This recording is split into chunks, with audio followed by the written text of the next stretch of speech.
guys, welcome back to Empower In. Thank you so much for watching. So this tip is for your new graduates out there, and this is going to be how to read doctor's notes. What you want to know is that usually whichever format your hospital recommends is the same format that you will see over and over, and it's usually in the SBAR format. And SBAR stands for Situation, Background, Assessment, and then Diagnosis and Plan. So the R is recommendation, but they usually put it in the words assessment and plan. More often than not, you will get patients that will basically say to you, hey, my doctor was just here. Can you tell me what they just said? And I know what you're thinking. You're going to be like, you have a million things already in your head, and you're going to be thinking like, what are you talking about? You were here with the doctor. It wasn't me. Like, I don't know what they said. I wasn't there. But all you have to do is actually do a quick login. Hopefully their notes are already there.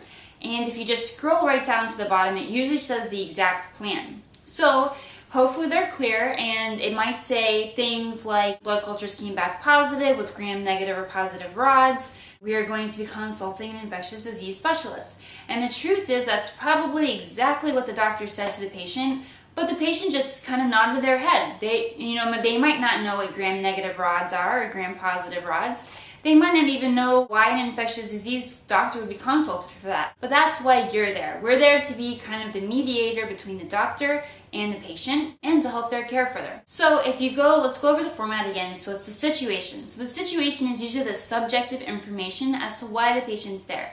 Patient is here for coughing for 3 weeks. And then the patient started producing sputum, which precipitated the visit to the hospital.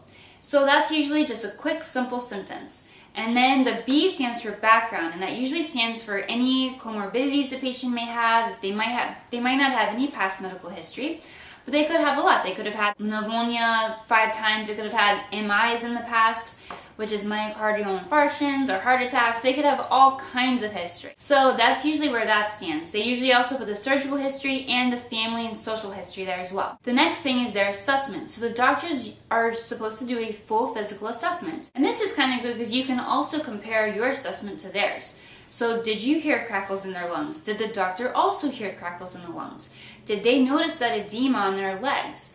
So, you can kind of compare what you got with what they got. And then, like I said, the recommendation, they usually change it around and they put diagnosis and plan.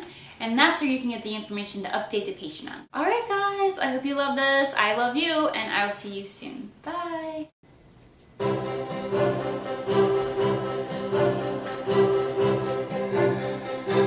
No road is too long for him who advances slowly and does not hurry.